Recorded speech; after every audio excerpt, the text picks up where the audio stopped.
Assalamualaikum warahmatullahi wabarakatuh. Hello everyone, we are from group 5 and the members are Andriani Sucia Rahmani, Ade Nur Habibah, Lukman Hakim, and Gifar Julfajri. And today's topic is Discourse markers. And these are our key learning. We will be discussing about the definition of discourse markers and then the function of discourse markers, and last is the categories of discourse markers with the example. So sit back, relax, and make sure you're taking note. So let's move to the material. So what discourse markers is? Discourse markers are words or phrases like anyway, right, okay, as I say, to begin with, etc. We use them to connect, to organize, and to manage what we say or what we write, or to express attitude. Discourse markers are also known as linking words or linking phrase. They may be described as the glue that binds together a piece of writing, making the different parts of the text stick together. They also exist into 3 micro skills: reading, writing, and speaking. Example of discourse markers used in speech are as I was saying, which means to bring the conversation back to a former point. Anyway, which means to move on to another point or to close a conversation. Here's the things, which means to raise an important issue or an example. And examples of discourse markers used in writing are on the other hand, which means to move to an opposing viewpoints. In the case of, which means to introduce an example. In addition to, which means to raise new point or example. And the next material will be delivered by Ade Nur Habibah. Hello, my name is Ade Nur Habibah, and I will explain about the function of discourse markers according to the meaning, which I will explain in more detail. Alright, discourse markers are important features of spoken language with many different functions, and they usually perform several functions at the same time. And their overall function is to show the listener how to interpret what the speaker is saying, so they don't affect the literal meaning of what is being said. Alright, and the first is discourse markers that recognize what we say. And what are the functions? The first is starting and ending a conversation. For example, in a sentence, so I've decided to give you Minnie's lesson today. In this case, so is discourse marker to starting a conversation. And the second is starting or changing a new idea or topic, and you can use anyway and etc. It depends on the context. And the third is ordering what we say. We also use a discourse marker to order or to sequence what we say. For example, in general, second, and then, in the end, and etc. And example in a sentence. Firstly, we are going to look for how to write an essay. And the second is discourse markers that monitor what we say. As we talk, the monitor or listened to what we are saying and how our listener is responding to what they hear. And we often change what we say depending on how our listener is responding. We use words or phrases such as well, and then I mean. In other words, You see what I mean is, and etc. And in this mini, the function are to saying something in other way, and then share knowledge. You can use and then in the first function, to share some to say something in another way, you can use in other words, and then what I mean is, and etc.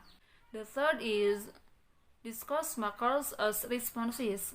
As we listen to someone speaking, we usually show our response to what we hear, either by gesture or short response, for example, yeah, really, and etc. And this shows that we are listening to and interested in what is being said. And the functions are to show interest, and to show that we want the speaker to continue, and then to show surprise, for example, oh really, and the last is to show sympathy, for example, that's terrible. And the last is discourse markers showing or express attitude. Some expressions are used to mark attitude or point of view in speaking or writing. For example, honestly, to be honest, I must say, actually, and certainly, and etc. And that's all from me about the function of discourse markers. Thank you. Okay, let me introduce myself. My name is Ruman Hakim, and my student's number is 192122284. And in this time, we are going to talk about discourse markers.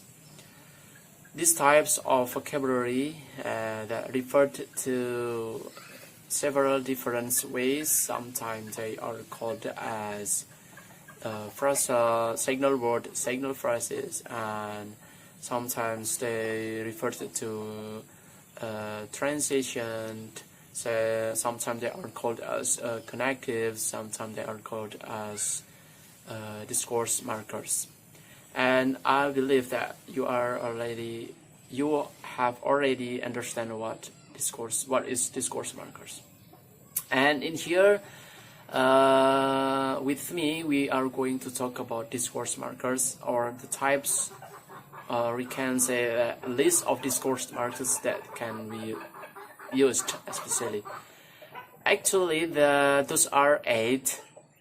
But in this time, or in my turn, I just can deliver 4 points, and the other point will explain by our friend later. So the first one, further argument.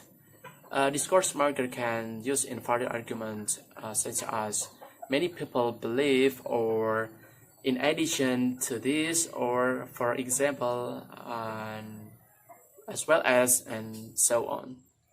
Let's try to the sentence. As well as we know that coronavirus can spread by person to person, so we can wear a mask to protect ourselves. And the second one, discourse markers can be used in the counter argument, such as however, although, in comparison, in other hand, or in spite of this, and so on. Let's try to the sentence.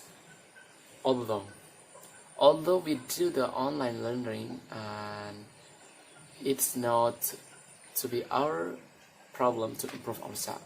That's one. And the third one, discourse markers can be used in the sequence of argument, such as firstly, secondly, thirdly, finally, or to begin with, and so on. Let's try to the sentence. Coronavirus can be protected by 3 ways. Firstly, wear mask. Secondly, wash your hands. And the thirdly, you can keep social distance. That's all. And the fourth one, discourse markers can be used in concluding argument, such as finally or of course, that, and conclusion, and so on. Let's try to the example. Finally, we can solve this problem. That's all. Alright everybody, this is my turn to explain the type and the example of discourse markers. Begin with number 5 is emphasis. The word that usually used in emphasis, such as above all, essentially, clearly, most of all, and especially. And then for the example, most of all agree that we must refuse omnibus law. And number 6 is illustration or exemplification. The word that usually used in illustration, such as, for example, for instance, specifically, with regard to illustrate, such as, and for the example, omnibus law harm a farmer, damage the environment, and harass the work people. And number 7 is contrast. The word that usually used in contrast, such as but, despite, yet, however, and for the example, the construction of power station is very helpful for distribution electricity, but beside that, the local people are affected by the residual production of a power station. And the last is number 8, evidence. The word that usually used in evidence, that is which is evident in, because, or can be seen to be true, and then we can see that. For example, we can see the deforestation can cause erosion and of course can cause a flood. Maybe it's enough from me. Thank you. In conclusion, discourse markers are words or phrases that used to connect, to organize, or to manage what we say or what we write. All function as discourse markers as they help the speakers to manage the conversation and mark when it changes. And the features of discourse markers are furthering argument, counter argument, sequencing argument, and concluding argument. So maybe that's all from group 5. Thank you so much for your attention. We apologize if there are mistakes. Thank you so much for watching. See you in the next video. Bye bye. Wassalamualaikum warahmatullahi wabarakatuh.